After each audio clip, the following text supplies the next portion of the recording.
Yo mga idol, kamusta? Barangay Ginebra updates tayo ngayon, pero bago tayo magpatuloy, palike at subscribe naman po para update kayo sa ating mga bagong updates. So Barangay Ginebra, matapos nga pong matalo sa last game nila kontra sa kupunan nga po ng San Miguel Beer, ay tila sinisisi at ginawan agad na aksyon ni Coach Timco. Napalitan nga po etong kanilang pansamantalang import na si Tony Bishop. And well guys, napakagandang balita, nakahanap na nga po ang Barangay Ginebra si Coach Timco na posible or papalit nga po dito kay Tony Bishop. Wala po tayong ibang tinutukoy dyan, mainit na mainit po ito na pinag-uusapan sa lahat po ng mga social media. Ang bagong import nga po ng Barangay Ginebra na si Anthony Bennett, isang Canadian professional basketball player na may 6'8 po na height. Makikita nyo naman kasing caliber din po ito ni Justin Noipy Brownlee. So nakita nyo bakit po ito ginawa ni Coach Timco, dahil nga po sa sunod-sunod na pagkatalo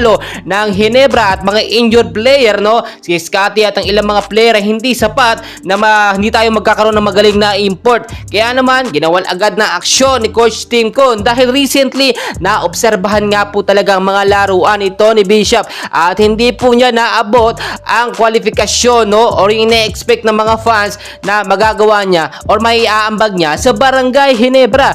At dahil nga po pansamantalang import lamang siya, anytime posible pwede pong i-terminate ang kanyang kontrata. Ang akala po kasi natin noon ay makakapaglaro, makakabalik agad itong si Justin Noipy Brownlee. At dahil nga po medyo matatagalan pa, next year pa makakabalik si JB, ay nakakuha ngayon ng panibagong import pansamantala muli ang Barangay Ginebra. Pero hindi po ito basta-basta import, magaling din po ito at maaasahan. Nakita nyo naman, hindi rin nagkakala yung height nila ni Tony Bishop, 6'8 itong si Anthony Bennett. At nakita nyo naman maganda ang performance nito, so far so good. At nakita natin malaki ang maiaambag nito sa Barangay Ginebra. Do wala pang chemistry and familiarity ng problema natin dito, pero madaling-madali na po yan, kapag magaling ang manlalaro. Ang kinakailangan po kasi natin dito na i-import yung all-around, yung kayang bumuhat nga po sa team ng Barangay Ginebra. May mga nagsasabi bakit nga daw po asa ng asa ang Ginebra sa mga import, samantalang ating mga Pilipino